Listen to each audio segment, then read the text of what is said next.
Hey there, I'm Chef Colin. I'm the head chef over at Forage. We are going to be playing a little bit with some fish today. I want to show you some basics, what to use, which tools, how to have fun with it. Use the whole beast, the whole animal, because you got to respect that wonderful fish you just caught. So come on down, we're going to have some fun.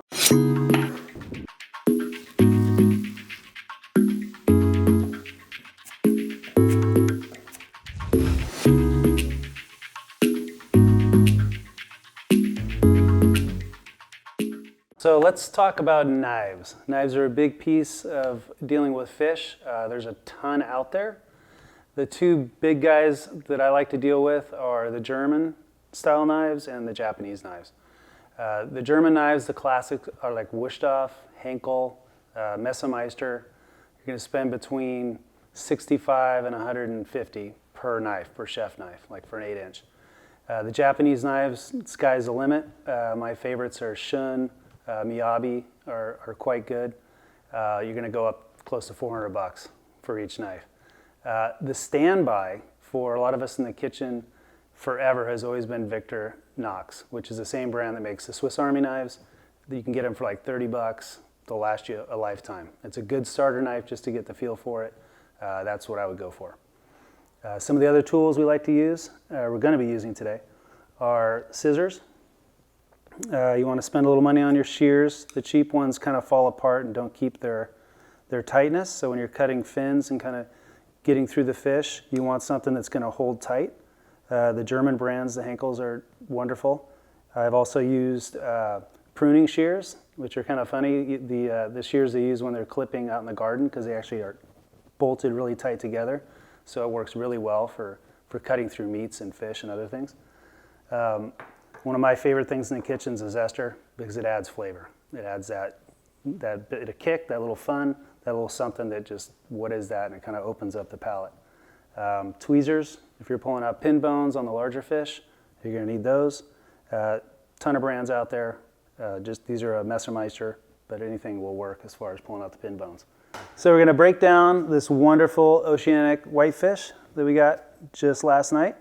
The beauty of this is it's like fresh fish, so we don't want to get in the way of it too much, but we also want to highlight all the delicious flavors going on here.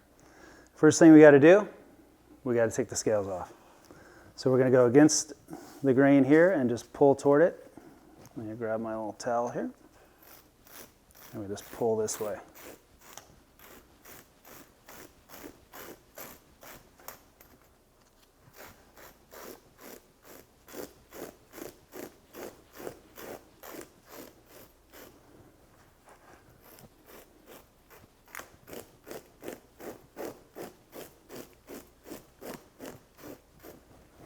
Same thing on the other side. Grab hard, pull back.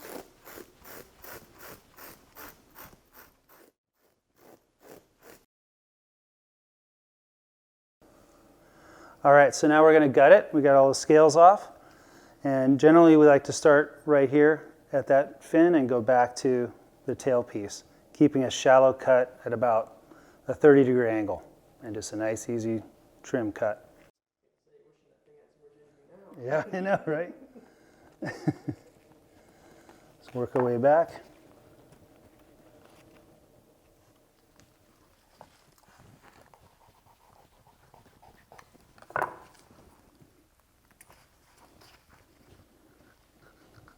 Break that line right there. And we're going to get all our fun guts out. Grab my little towel.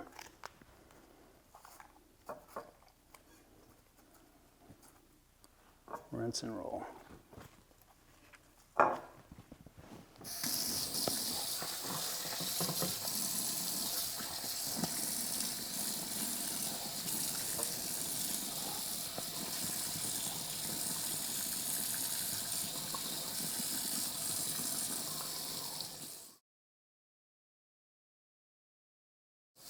All right, get all the yucky bits out.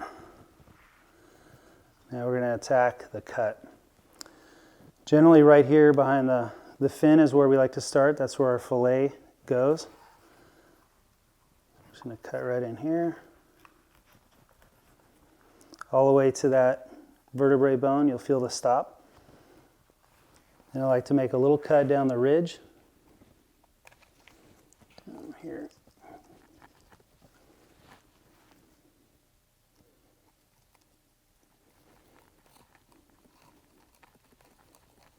And you'll feel it as you go along, just along that, follow that fin line right there.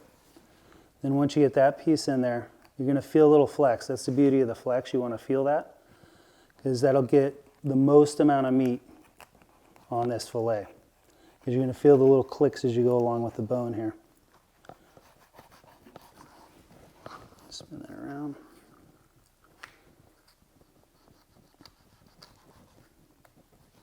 And just kind of pull up as you're going.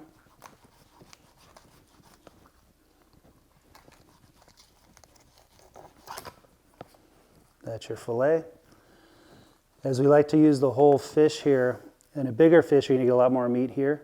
You can take a spoon and kind of spoon that along there and you'll get a nice little, what you can use for a mousse or a tartare. You know, you want to be using the whole beast here. All right, so we got our nice fillet done.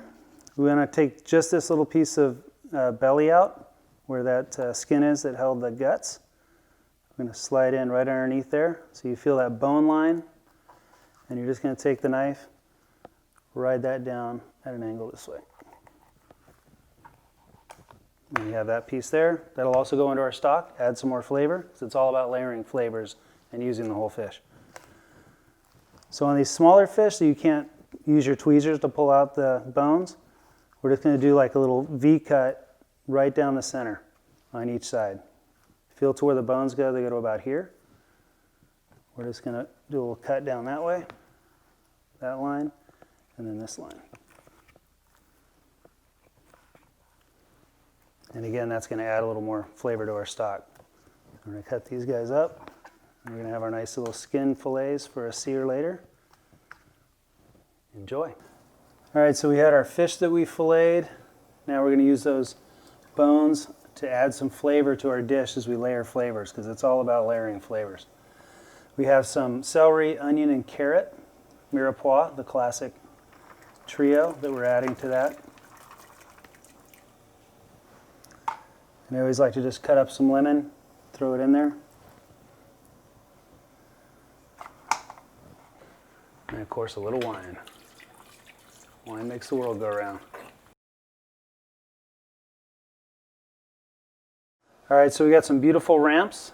They only come up for about a month every year. These came out of Shasta, kind of like a nice, bright, green oniony garlic flavor. We're going to blanch and shock them. We want to keep that beautiful color. So we're going to throw them in here. Some hot boiling water with a little bit of salt. Got about a cup of salt for every gallon of water.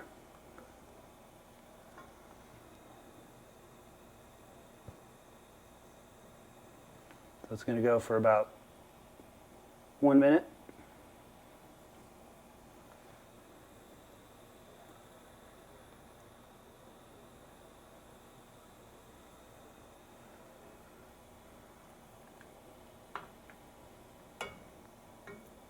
Then we want to shock it. So we're going to shock that color in there. That'll lock the color in. Drop it in that ice bath.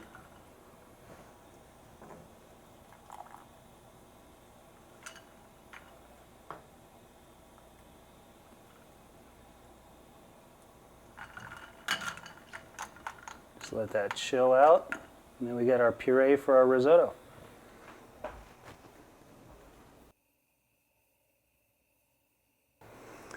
All right, so now we're going to make a killer risotto to go with our seared filet. I'm going to start with just a little oil. I'm using an 80-20 blend of olive oil and rice bran oil. So we're going to start with the shallots that we chopped earlier.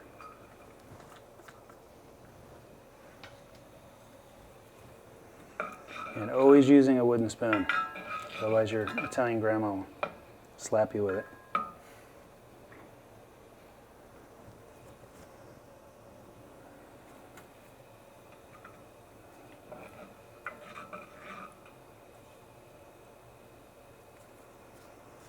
So that's simmering. Over here we got our fish stock. It's been going for about a half hour.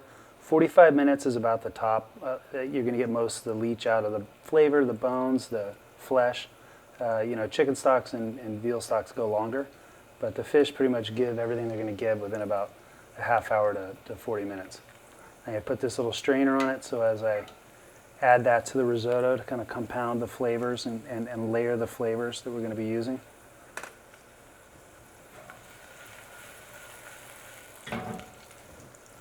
Now the shallots are going.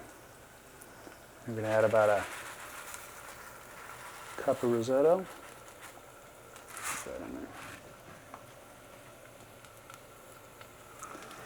And the trick here is you want the oil to coat every grain. It's a low and slow. It's kind of like you're braising, but you're doing it with your rice.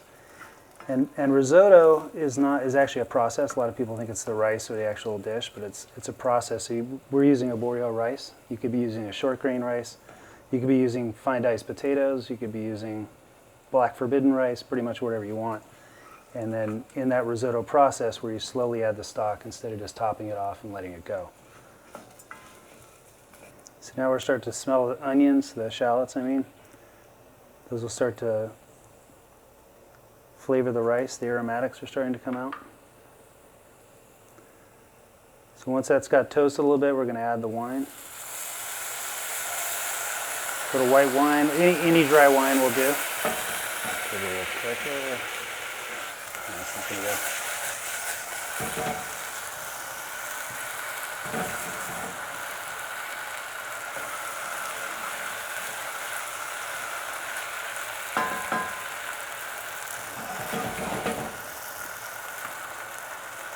So that's going to absorb. And then we go to our fish stock that we've made with the bones. I'm just going to slowly add that in. A ladle at a time. Letting each of those ladles of stock get absorbed. And at this point we turn down our heat to more of a medium high.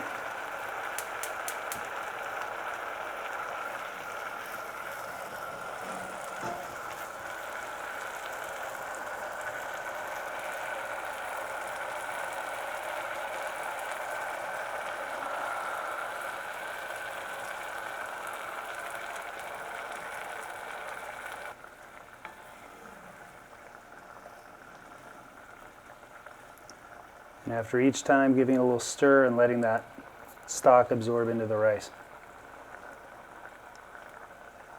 And again, anytime you're cooking, you're wanting to layer your flavors. Any chance you have to add flavor, do it.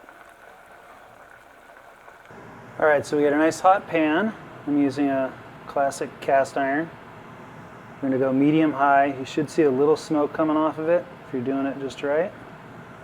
We have our fillets that we've scaled and cut. Just going to do a light salt and pepper.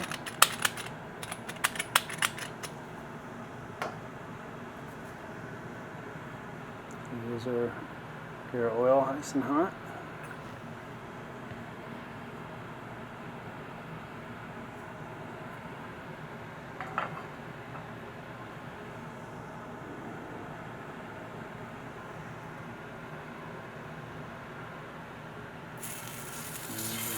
Down.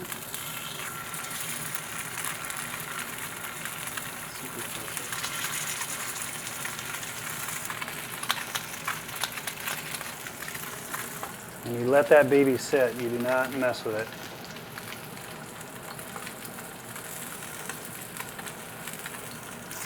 And now we're going to flip. Got that nice crispy skin. And this is where I always shut it off. You don't want it to sit too long, because what you have is carryover cooking. You're always going to get an extra 5 degrees once you take it out of the pan. So just let it sit for a second, and then that fish goes to rest.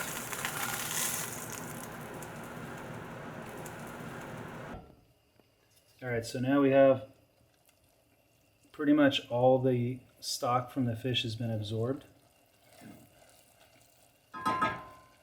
but we need to add some love. And we're adding love in the form of cream. You can use half and half. If you want to keep it dairy-free, feel free to use almond milk at this point or coconut milk. I'm going to pour about 3 tablespoons in there.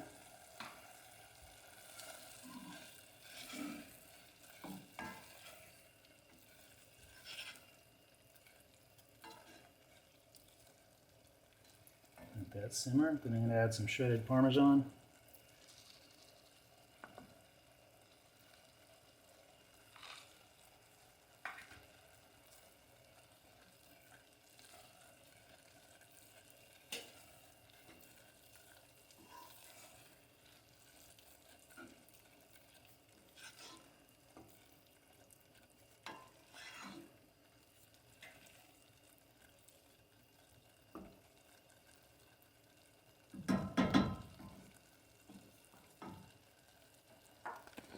You remember the ramps that we blanched and shocked and then we pureed? That's going to be our stain, and that's always the thing you put at the very end. It's going to have that nice fresh spring feel to it.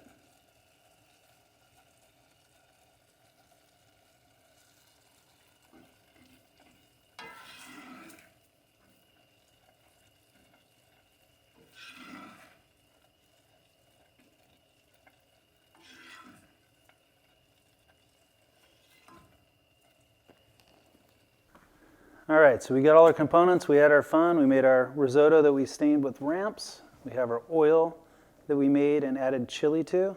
We have our roasted corn avocado relish. And we got our beautiful seared oceanic whitefish. I'm going to start with the risotto.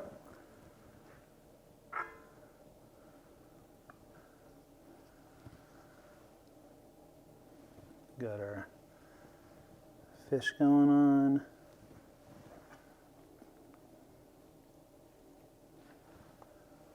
Our delicious salsa. It's going to add some nice freshness to it.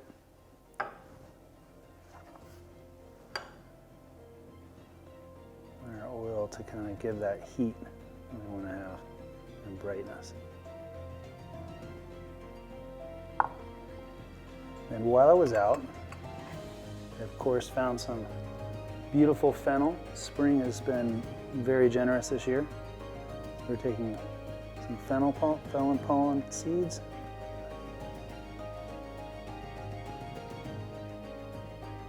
Some society garlic blossoms.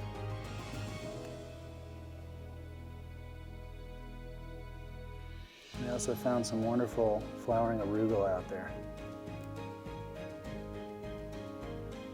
Finish our dish out just like that.